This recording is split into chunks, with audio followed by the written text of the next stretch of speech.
আমাদের মাতৃভূমি বাংলাদেশ আজকে আক্রান্ত। এই মাতৃভূমি শকুনেরা আজকে এই দেশকে তারা গ্রাস করার চেষ্টা করছে। আমরা দেখেছি একটি জঙ্গি গোষ্ঠী 2024 সালের 5ই অগাস্টে তারা একটি জঙ্গি হামলা করে মাননীয় প্রধানমন্ত্রী রাষ্ট্রনায়ক শেখ হাসিনাকে হত্যা করতে চেয়েছিল। মহান আল্লাহ তাআলার ইচ্ছা তারা পারে নাই। আজকে কিন্তু এই দেশকে ধ্বংস করার জন্য বিভিন্ন পায়ে তারা চলছে। এই দেশের অর্থনৈতিক অবস্থা, ল অ্যান্ড অর্ডার সিচুয়েশন, নারী দর্শন, বাচ্চারাও পর্যন্ত আজকে রেহাই পাচ্ছে না। আমরা এই ইফতারের সময় বেশি কিছু বলতে চাই না। আমাদের মাতৃভূমিকে আমরা মুক্ত করতে চাই। জননেত্রী শেখ হাসিনা যতক্ষণ পর্যন্ত উনি দেশের প্রধানমন্ত্রী, উনি বাংলাদেশে না যাবেন, উনি বাংলাদেশের মানুষের রক্ষার জন্য, 18 কোটি মানুষের রক্ষার জন্য উনাকেই দায়িত্ব নিতে হবে। এবং ইনশাল্লাহ under the leadership of her excellence Sheikh Hasina বিগত দিনে যেভাবে এদেশের মানুষের অর্থনৈতিক মুক্তি, ল অ্যান্ড অর্ডার সিচুয়েশন, শান্তি শৃঙ্খলা ছিল, আগামী দিনে আবারও বজায় থাকবে। আমরা এই দেশদ্রোহী জঙ্গি এবং ষড়যন্ত্রকারীদের বিরুদ্ধে এই প্রবাস থেকেই যুক্তরাজ্য যুবলীগ, শাহ শামীম বলেছেন যে যুক্তরাজ্য যুবলীগ 111-এও এখানে যারা সভাপতি সাধারণ সম্পাদক আছেন সেলিম খান, প্রথমেই আমরা প্রতিবাদ করেছিলাম।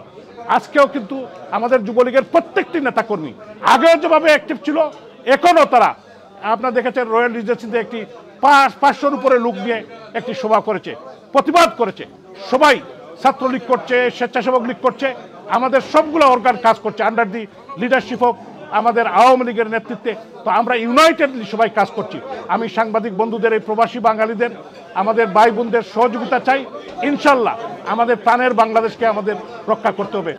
আজকে যুক্তরাজ্য যুবলীগের উদ্যোগে লন্ডনের সবাইকে নিয়ে, আমরা বিশেষ করে সাংবাদিক এবং সুশীল সমাজকে নিয়ে ইফতার পার্টি অনুষ্ঠিত হয়েছিল। আমরা চাই বাংলাদেশের অগণতান্ত্রিক সরকার স্বৈরাচার ফ্যাসিস্ট সুৎখোর ইউনূসকে অতি সত্বর তাড়াতাড়ি যেভাবে বিদায়ের জন্য আজকে আমাদের দোয়া মঙ্গল অনুষ্ঠিত হয়েছে। আমরা চাই যত তাড়াতাড়ি সম্ভব এই ফ্যাসিস্ট বাংলাদেশ থেকে এবং তার রেজিমকে আমরা উৎখাত করব। যুক্তরাজ্য যুবলীগে আজকে আমরা প্রতিজ্ঞাবদ্ধ। একটু কথা বলতে চাই, বাংলাদেশের জন্য, আওয়ামী লীগের জন্য, বাংলাদেশের 18 কোটি জনগণের জন্য এটা একটা কঠিন সময়, চ্যালেঞ্জিং টাইম।